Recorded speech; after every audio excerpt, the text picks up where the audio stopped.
आज महाराष्ट्र में कुछ वोटर्स अपनी वोटर आइडियां चला रहे हैं।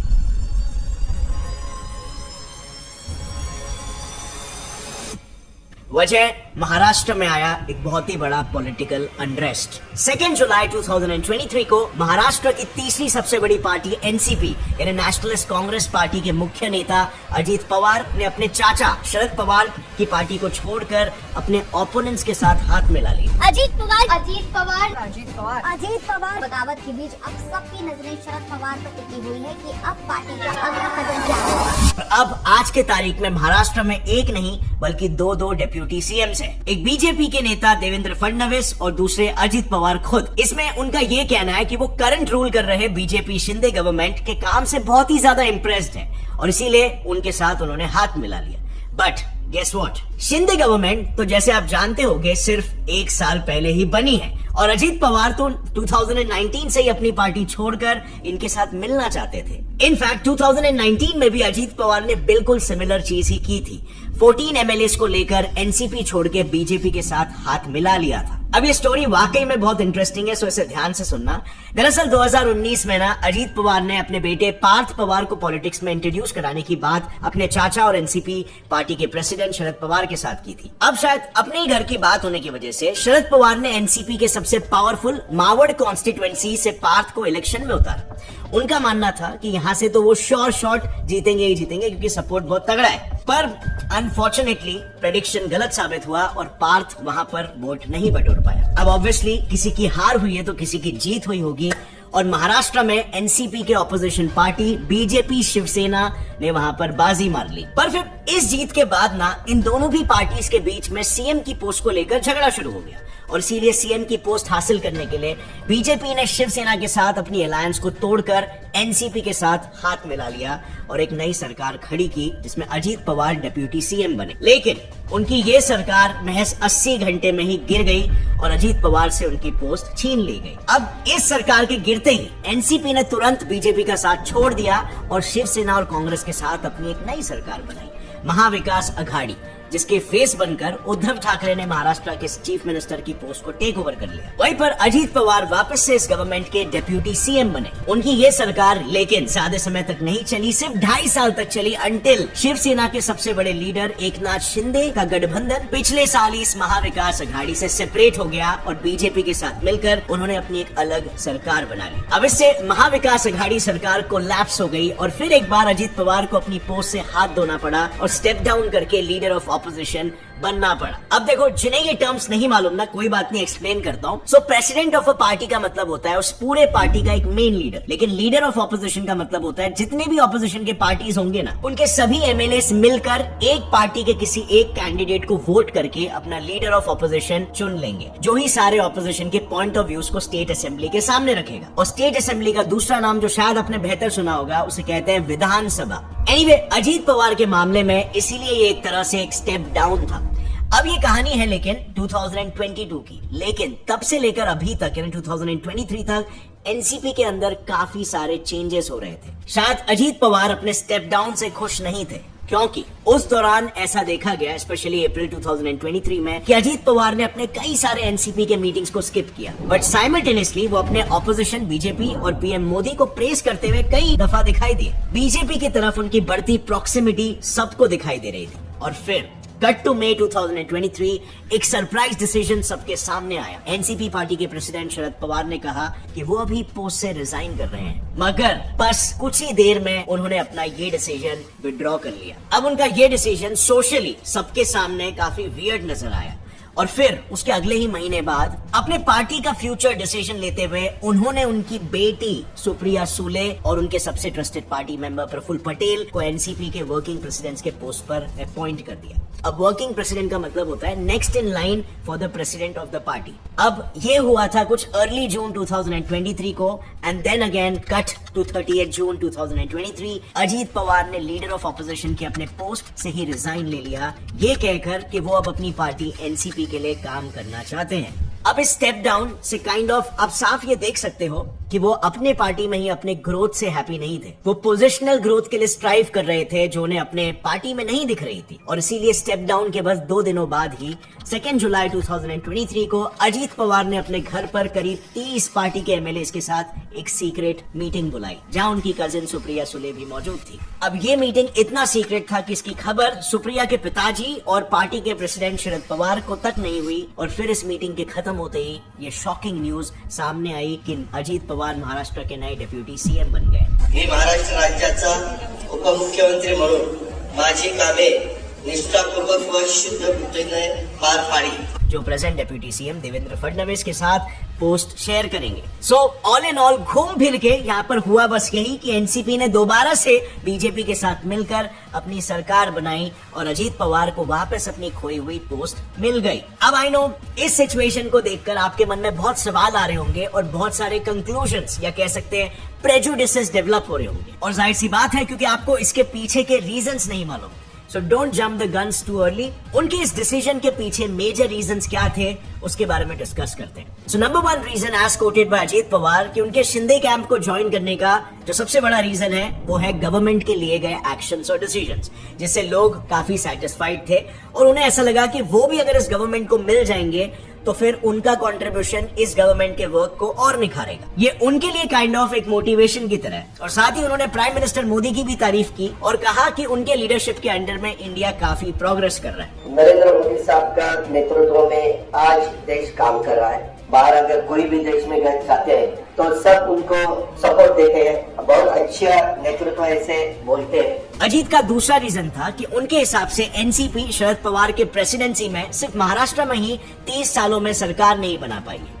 21 जून 2023 को हुए एनसीपी पार्टी के सिल्वर जुबिली सेलिब्रेशन में अजीत पवार ने सारे पार्टी के मेंबर्स को एक रियलिटी चेक दिया। उन्होंने बताया कि कई ऐसे home grown state political parties हैं जो अपने खुद के स्टेट में गवर्नमेंट होल्ड करते हैं, जैसे ममता बनर्जी की all India Trinamool Congress TMC और इवन केजरीवाल की आप, जो अभी 2 स्टेट्स में गवर्नमेंट फॉर्म कर चुकी है। की ममता बॅनर्जी एकट्याच्या जीवावर पश्चिम महाराष्ट्र घेऊ शकते, पश्चिम बंगाल घेऊ शकते, केजरीवाल 2 राज्य आणू शकतो, पंजाब आणि दिल्ली। और बेसिकली ये एग्जाम्पल देते हुए वो इनडायरेक्टली काइंड ऑफ ये इंसिनुएट कर रहे थे कि एनसीपी क्या कर रही है, और नक्की उनके लीडरशिप के अंडर में एनसीपी बहुत प्रॉस्पर करती थी। लेकिन ये तो ऐसे रीजंस थे जो उन्होंने खुद सामने से बताया ऑब्वियसली, मगर पॉलिटिक्स में जैसे आप लोग जानते हो कि और भी ऐसे रीजंस होते हैं जो सामने बताया नहीं जाता लेकिन वो रियल मोटिव होता है, और फिर कुछ ऐसे भी रीजंस होते हैं जो ऑपोजिशन क्लेम कर रहे हैं कि ये रियल मोटिव है। अब पहला अनडिस्क्लोज रीजन है कि अजीत पवार और उनके 8 एमएलए पर ईडी की इंक्वायरी चल रही है। तो जैसे हमने कुछ ही दिन पहले पीएम मोदी का बयान सुना था कि एनसीपी पर 60,000 करोड़ के स्कैम्स दर्ज है और इसी वजह से ईडी एनसीपी एमएलए के पीछे पड़ी है। अब ईडी रिपोर्ट करती है सेंट्रल गवर्नमेंट को और सेंट्रल गवर्नमेंट बीजेपी की है, और इसी वजह से ये भी एक एंगल है कि वो गवर्नमेंट का अहम हिस्सा बनकर अपने ऊपर के दाग धब्बे मिटाना चाहते हैं। उन्हें असल में जैसे उन्होंने रीजन बताया कि बीजेपी अच्छी तरक्की कर रही है इसीलिए वो जुड़ रहे हैं, शायद ये सही नहीं है। और इसीलिए कई इंस्टेंसेस पर हमने ये देखा कि अजीत पवार जब लीडर ऑफ ऑपोजिशन थे तब उन्होंने करंट बीजेपी शिंदे गवर्नमेंट को काफी क्रिटिसाइज किया था। जैसे अभी बस 15 दिन पहले ही जब 21 जून 2023 को एनसीपी पार्टी की सेरेमनी थी तब उन्होंने एकनाथ शिंदे के गवर्नमेंट को क्रिटिसाइज करते हुए ये कहा कि उन्होंने ना सही से लॉ एंड ऑर्डर मेंटेन किया है और ना ही फार्मर्स के इशू को सॉल्व किया है। मगर अब ज्वाइन करते वक्त उन्होंने ये रीजन दिया है कि उन्हें ये सरकार काफी अच्छा डेवलपमेंट करते हुए दिखाई दे रही है। सो यहाँ पर जो कॉन्ट्रडिक्टिंग स्टेटमेंट्स नजर आ रहे हैं उसका क्या ही मतलब हो सकता है? वेल, हमारे लिए तो यही कि मे बी पॉलिटिक्स में लीडर्स के बयानों को थोड़ा सा पिंच ऑफ सॉल्ट के साथ लेना चाहिए, क्योंकि 1975 की नेशनल इमरजेंसी जब पीएम इंदिरा गांधी ने लगाई थी तब उन्होंने भी यही एक्सक्यूज देते हुए कहा था कि तब के leader of opposition Jayaprakash Narayan हमारे देश के सिक्योरिटी फोर्सेस को सेंट्रल गवर्नमेंट के खिलाफ कू करने के लिए उकसा रहे हैं। बट यू सी, सिर्फ एक ऑपोजिशन लीडर के स्टेटमेंट पर पीएम इंदिरा गांधी का यू पॉलिटिशियंस, मीडिया पर्सनल्स और ऐसे करीब 1 लाख लोगों को जेल में कैद करना क्लियरली एक पॉलिटिकली मोटिवेटेड मूव था। इनफैक्ट इस इमरजेंसी की पूरी कहानी ही बहुत सारे पॉलिटिकल दाव पेचों से। Reason number 2। सो दूसरा रीजन जो अजीत पवार नहीं बता रहे लेकिन एक पॉपुलर ओपिनियन है वो ये है कि उन्हें शरद पवार की प्रेसिडेंसी से प्रॉब्लम इसीलिए था क्योंकि जैसे हमने पहले डिस्कस किया कि पार्टी प्रेसिडेंट शरद पवार ने अपनी बेटी सुप्रिया सूले और प्रफुल्ल पटेल को एनसीपी के वर्किंग प्रेसिडेंट्स बनाया था। और क्योंकि अजीत पवार अपनी पार्टी को लेकर बहुत ही ज्यादा एम्बिशियस थे और वो ऐसा समझते हैं कि उनके लीडरशिप के अंडर पार्टी बहुत ही ज्यादा प्रॉस्पर करती, इसीलिए उनका ये एम्बिशन और कन्विक्शन होने के बावजूद भी जब उन्हें वर्किंग प्रेसिडेंट नहीं बनाया गया तो उनका अपने करंट प्रेसिडेंट के लिए कॉन्फिडेंस और भी उड़ने लग गया। उन्हें हर हाल में अपना ग्रोथ चाहिए था बिकॉज उनके हिसाब से वो ये ग्रोथ को डिजर्व करते हैं। सो एनीवे, अभी की सिचुएशन कुछ ऐसी है कि अजीत पवार के ओथ लेते ही एनसीपी चीफ शरद पवार ने 5 जुलाई को अपनी पार्टी की मीटिंग बुलाई है और कहा कि सच जल्दी सबके सामने आ जाएगा। सो अब बस देखना यह है कि 5 जुलाई को कितने लोग मीटिंग को ज्वाइन करते हैं, उससे समझेगा कि शरद पवार को अब भी कितने लोग सपोर्ट करते हैं। इसके अलावा शरद पवार ने अजीत पवार और उनके सपोर्टिंग एमएलएस के खिलाफ महाराष्ट्र असेंबली के स्पीकर के पास तुरंत ईमेल और व्हाट्सएप से डिस्क्वालिफिकेशन पिटीशन भी फाइल कर दिया है। मतलब अब महाराष्ट्र पॉलिटिक्स में ये सेकंड टाइम हो रहा है, पहले शिवसेना में हुआ था और अब एनसीपी में, कि शरद जी अब उन पर इंडियन कॉन्स्टिट्यूशन के शेड्यूल 10 के तहत एंटी डिफेक्शन लॉ लगाकर अजीत पवार समेत उनके सपोर्टिंग सभी एमएलएस को डिस्क्वालीफाई कराना चाहते हैं। अब एंटी डिफेक्शन लॉ ना बेसिकली किसी भी पार्टी के एमपीज और एमएलएस को उस पार्टी के इलेक्शन जीतने के बाद कहीं वो पार्टी ही चेंज ना कर दे, इसे रोकने के लिए 1985 में बनाया गया था। क्योंकि उस वक्त एमपीज कुछ पैसों के लिए जीतने के बाद पार्टी ही बदल देते थे, जिसका फेमस एग्जांपल है हरियाणा के 1967 के एमपी गाया लाल, जिन्होंने सिर्फ एक ही दिन में 3 बार पार्टीज बदली थी। इनफैक्ट आया राम गया राम ये कहावत भी उन्हीं पे ही बनी थी। नाउ ये लॉ पार्टी के प्रेसिडेंट को ये पावर देता है कि अगर कुछ एमएलएस ने पार्टी के वजह से सीट्स जीती और अगर वो पार्टी प्रेसिडेंट के खिलाफ किसी बात पर वोट करते हैं तो स्पीकर पार्टी प्रेसिडेंट के कहने पर उन्हें पार्टी से ही डिस्क्वालीफाई कर सकते। पर ऑफ कोर्स एंटी डिफेक्शन के अंडर भी डिस्क्वालिफिकेशन ना होने के कुछ एक्सेप्शंस हैं। पहला यह है कि अगर एक पार्टी के 1/3 एमएलएस अपनी पार्टी को छोड़कर दूसरी पार्टी ज्वाइन कर ले तो उन पर कोई भी एक्शन नहीं लिया जा सकता। अब एनसीपी का एग्जाम्पल ले लो, उनके टोटल 54 एमएलएस है, सो उसमें से अगर Ajit Pawar plus 17 MLAs resign करके बीजेपी ज्वाइन करे तो उनका डिस्क्वालिफिकेशन नहीं हो सकता। दूसरा एक्सेप्शन ये है कि अगर 2/3 एमएलएस निकले तो उसे पार्टी स्प्लिट कंसिडर किया जाएगा। वापस से एनसीपी पार्टी के कैलकुलेशन के हिसाब से उसके 54 में से अगर 36 एमएलएस निकल जाए तो उसे पार्टी स्प्लिट कंसिडर किया जाएगा। अब क्योंकि किसी भी केस में डिफेक्शन है या नहीं, इसका फैसला स्पीकर ऑफ द हाउस के हाथों में होता है और इसीलिए एनसीपी ने इलेक्शन कमीशन ऑफ इंडिया को लेटर लिखा है कि वो अजीत पवार के रिक्वेस्ट पर एक्ट करने से पहले उनकी पार्टी मतलब शरद पवार लेड एनसीपी को कंसिडर करे। बट इस पर अजीत पवार का एक डिफरेंट स्टैंड है। उन्होंने ये कहा कि अगर हम शिवसेना के साथ सरकार बना सकते हैं तो हम बीजेपी के साथ भी सरकार बना सकते हैं। और रही बात इस सरकार से जुड़ने की, तो हमें एडमिनिस्ट्रेशन का वास्ट एक्सपीरियंस है जिसे हम महाराष्ट्र के अच्छे डेवलपमेंट के लिए खूब यूज करेंगे। और डिस्क्वालिफिकेशन की अगर बात की जाए तो बीजेपी ये कह रही है कि अजीत पवार ने उनके सपोर्ट में 40 एमएलएस की लिस्ट को सबमिट किया है। इससे ये बात क्लियर है कि अजीत फैक्शन के चांसेस डिस्क्वालीफाई होने के बहुत ही मिनिमम है। अब इसका नतीजा मोस्ट सर्टेनली ऐसा ही होगा जैसे शिवसेना शिंदे के फैक्शन के साथ हुआ था 1 साल पहले, जिन्होंने उद्धव ठाकरे गवर्नमेंट को छोड़कर अपनी बीजेपी के साथ मिलकर सरकार बना ली और खुद को ओरिजिनल शिवसेना डिक्लेयर कर दिया। इनफैक्ट इस केस में भी ऐसा ही सेम हो रहा है। ओथ लेते ही अजीत पवार ने ये क्लेम किया कि हम ही ओरिजिनल एनसीपी है और हमारी original NCP Shiv Sena BJP government को ज्वाइन कर रही है और हमारे पास पूरे पार्टी का सपोर्ट है और हम आने वाले इलेक्शंस भी एनसीपी के सिंबल और नाम से ही लड़ेंगे। बट इस सब के बावजूद भी शरद पवार ने ये स्टेटमेंट दिया है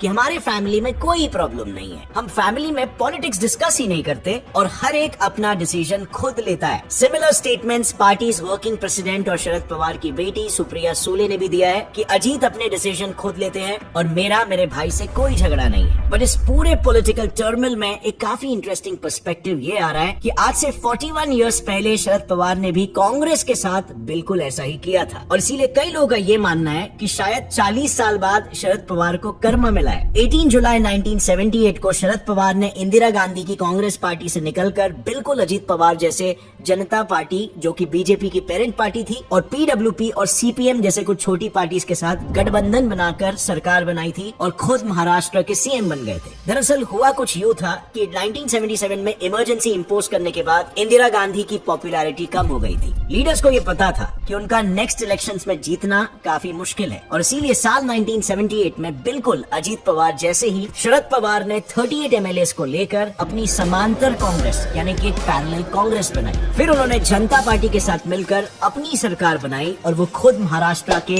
यंगेस्ट सीएम बन गए। लेकिन बस सिर्फ 2 सालों के अंदर इंदिरा गांधी की सरकार देश में फिर से एक बार आ गई और पावर में आते ही मिसेस गांधी ने सिर्फ एक ही दिन के अंदर लगभग 7 से भी ज्यादा स्टेट्स की सरकार को डिसमिस कर दिया, जिसमें शरद पवार को भी अपनी कुर्सी गंवानी पड़ी थी बिकॉज उन्होंने जनता दल के साथ कोएलिशन गवर्नमेंट बनाई थी। फिर 1980 और 85 इलेक्शंस भी शरद पवार हार गए थे, बट इंदिरा गांधी के असैसिनेशन के बाद एक बार फिर से शरद पवार को कांग्रेस में अपॉर्चुनिटी दिखी और इसीलिए उन्होंने वापस से अपनी कोएलिशन को बदलकर कांग्रेस के साथ हाथ मिलाया और फिर से अपनी गवर्नमेंट महाराष्ट्र में एस्टैब्लिश किया। इसके बाद सब कुछ अच्छा चल ही रहा था कि 1991 में राजीव गांधी का असैसिनेशन हो गया, जिसके बाद कांग्रेस की प्रेसिडेंसी सोनिया गांधी के हाथों में आ गई। इस प्रेसिडेंसी से शरद पवार काफी नाराज हो गए क्योंकि उन्हें सोनिया गांधी की लीडरशिप मंजूर नहीं थी और इसीलिए 1998 में उन्होंने कांग्रेस को हमेशा के लिए छोड़ दिया और खुद की अलग नेशनलिस्ट कांग्रेस पार्टी एस्टैब्लिश कर दी।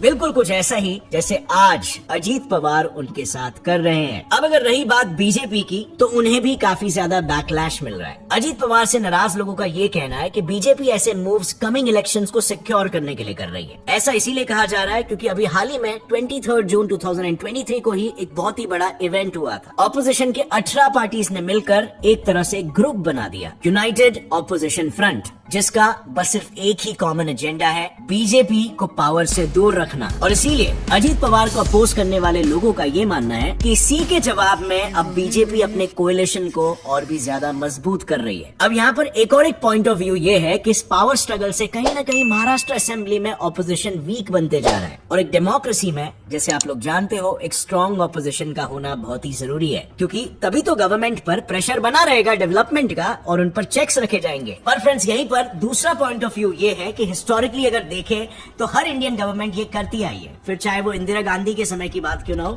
स्टेट इमरजेंसी इंपोज करके सरकार को गिराया गया था, या अभी जैसे ऑपोजिशन कह रहे हैं कि उनके एमएलएस को ईडी का डर दिखाकर अपने तरफ किया जा रहा है, ये भी टैक्टिक हो गई। दोनों भी एग्जांपल्स में बस पावर स्ट्रगल है जो इंडिया में हिस्टोरिकली चलता है। इस पे बीइंग अ वोटर आपको क्या लगता है? मतलब हमें एज सिटीजन्स ऐसा लगता है कि हम सरकार चुन तो रहे हैं लेकिन अंत में अंदर अलग ही गेम चलते रहता है। पॉलिटिक्स में अक्सर बाहर से जो चीज दिखती है वो काइंड ऑफ बस एक प्ले होता है, दिखाया जाता है और अंदर का गेम बहुत ही कम लोग को मालूम होता है। सिर्फ जो जुड़े हुए लोग हैं पार्टी से वही लोग रियल गेम जानते हैं। वैसे ये मामला महाराष्ट्र में आज के तारीख में बहुत गर्म चल रहा है, लेकिन एक और एक मुद्दा है जो इंडिया भर में बहुत गर्म चल रहा है और उस पर काफी सारे लोगों के बहुत ही डिफरेंट ओपिनियंस हैं। मैं बात कर रहा हूँ implementation of uniform civil code. Uttarakhand के सीएम ने तो अनाउंस कर दिया है कि यूसीसी का ड्राफ्ट रेडी है और वो उसे अपने स्टेट में इम्प्लीमेंट करके ही रहेंगे। सिमिलरली इस लॉ को नेशन वाइड इम्प्लीमेंट करने के लिए लॉ कमीशन ऑफ इंडिया ने भी हाल ही में कॉमन सिटीजन से इस लॉ पर सजेशंस मांग लिए। सो काइंड ऑफ कहा जा सकता है कि प्रक्रिया चालू हो चुकी। अब पूरी स्टोरी क्या है कि क्या यूसीसी बहुत ही जल्द इंडिया भर में लागू होगा। और इस वीडियो से अगर आपको कुछ भी नया सीखने मिला, नई बात जानने मिली, लाइक जरूर ठोकना।